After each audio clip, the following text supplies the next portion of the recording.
I want to show you something from a movie made in 1987 that describes exactly what I hear from dealership controllers every single week. Mr. Foster. I'm sorry, Mr. Foster. We need someone with experience. But how can I get any experience until I get a job that gives me experience?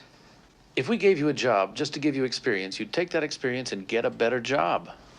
And that experience would benefit someone else. Yeah, but I was trained in college to handle a job like this, so in a sense, I already have experience.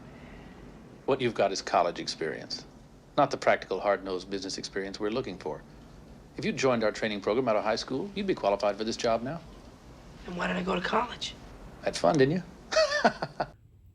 How am I supposed to get experience if nobody will give me a chance to get experience?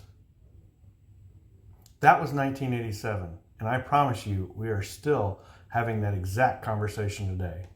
I talk to controllers all the time, smart people, hardworking people, people who are holding their stores together with both hands, and they're stuck.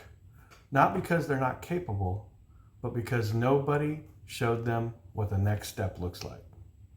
I was that. I started in this industry the same way most of you did, figuring it out as well. Nobody handed me a roadmap. Nobody sat me down and said, here's how you go from controller to running the financials for an entire group.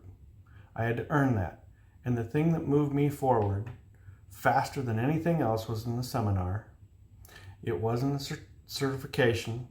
It wasn't 4 more years of school. It was a set of rules I developed, being on the front lines, things I started doing every single day that changed how ownership saw me, how my team operated, and ultimately what my career became. Today I'm going to give you 4 of them. Rule 1, always tie to something. Everything in your financial statement is what you tie to. Every number has a source. Every balance has to reconcile.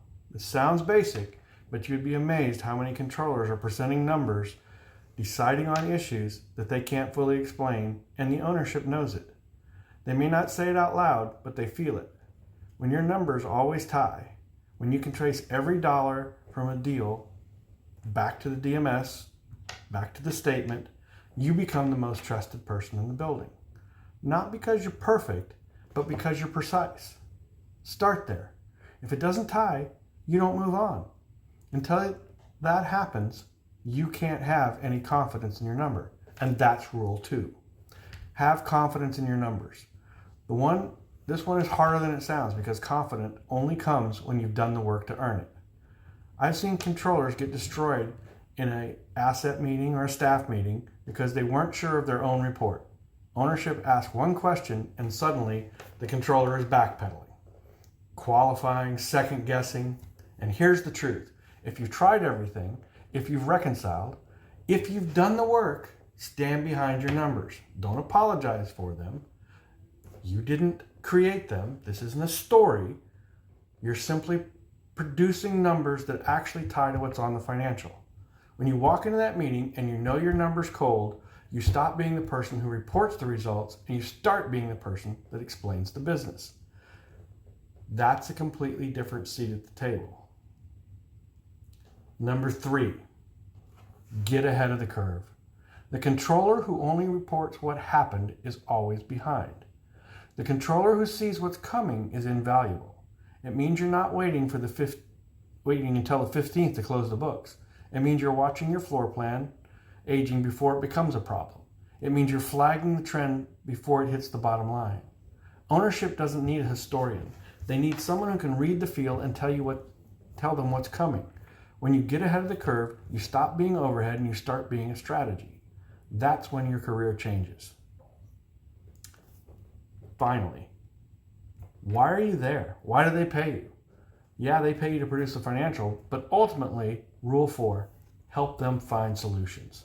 This is the one that separates the controllers who stay stuck from the ones who move up. It's easy to find the problem. Every controller can tell you what's wrong. They can point to the numbers.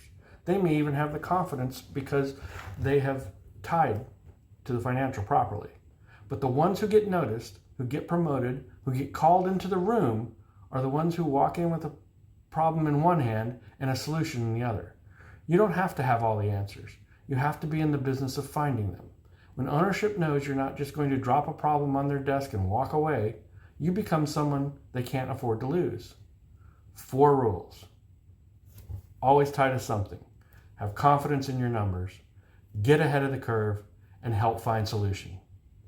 I've watched controllers apply these and completely transform how they're seen in their stores. Not in years, but in months. Because the experience you're looking for isn't locked behind a degree or a seminar. It's built one day at a time by doing the work the right way. When people around you who have already walked the path. That's exactly why I built Frontline Controllers. The link is in the description. Come check it out. And if you got something out of this video, share it with someone who needs it. I'll see you in the next one.